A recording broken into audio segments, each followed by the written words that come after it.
అందరికీ నమస్కారం. ఈరోజు అయితే వాతావరణం చాలా ప్లెజెంట్గా ఉంది, మీరు చూస్తున్నారు. అలాగే పైన ఆకాశం, కింద పచ్చని చెట్లు, వర్షం పడి ఆగటం వల్ల క్లైమేట్ అంతా చాలా ప్లెజెంట్గా అద్భుతంగా ఉంది. ఈరోజు మీకు ఏంటంటే నేను కొత్త విత్తనాలు అయితే తెచ్చుకున్నాను. అవి ఎలా విత్తున్నానో మీకు చూపిస్తాను. ఆ సీడ్స్ని వేసే ముందర ఈ కుండీలో వేస్తున్నాను, టెర్రస్ మీద మా పైన అపార్ట్మెంట్ అలాంటి బిల్డింగ్ పైన చిన్న కుండీ ఉంది. కుండీ ఏంటంటే సమ్మర్లో ఇదంతా ఎండిపోయి, ఈ గడ్డి అంతా ఎండిపోయి మళ్ళీ వర్షాలు పడ్డ వెంటనే ఇలా ఇదిగోండి మొక్కలన్నీ బయటకు వస్తాయి. దీంట్లో ఏం చేస్తున్నామంటే మనం ఇదిగోండి ఈ విత్తనాలు, పేపర్లో 2 రకాల విత్తనాలు ఉన్నాయి. ఇదేమో నేతి బీర, ఇది నేతి బీర అంటారు. ఇదేమో శంఖం పువ్వు. ఈ 2 ఇక్కడ ప్లాన్ చేసుకుందామని పెట్టుకుందాము.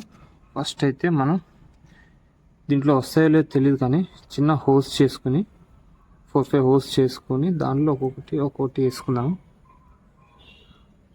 ఇవన్నీ హోల్స్ చేస్తున్నాను. ఫస్ట్ అయితే దీంట్లో నేతి బీర వేసుకున్నాం. నేతి బీర విత్తనాలు అక్కడ ఒకటి, ఇవన్నీ ఇక్కడ ఒకటి వేసుకున్నాం.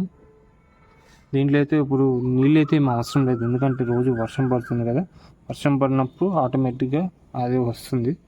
దీంట్లో ఇక్కడ కూడా ఒకటి పెట్టాము. ఇంకో హోల్ పెట్టేసి దీంట్లో ఇక్కడ ఇంకోటి వేద్దాము. ఇవన్నీ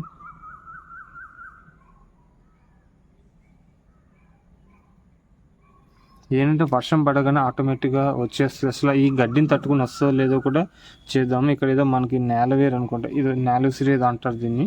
ఇది తీసేద్దాము.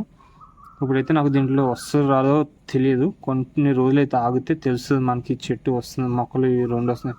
మనం 2 మొక్కలు 2 విత్తనాలు వేసి, ఒకటేమో నేతి బీరకాయ, ఇంకొకటేమో శంఖం పువ్వు అంటారు, బ్లూ కలర్ది. సీడ్స్ ఎప్పటి నుంచో దాచి ఇప్పుడైతే ఇక్కడ వేసాను. ఇప్పటి నుంచో వీడియో చేద్దాం అనుకున్నా కానీ ఈ రోజు కుదిరింది. ఐ హోప్ మీకు ఈ వీడియో నచ్చినట్టయితే మరికొన్ని ఇలాంటి వీడియోస్ కోసం ఈ ఛానల్ అయితే సబ్స్క్రైబ్ చేసుకోండి.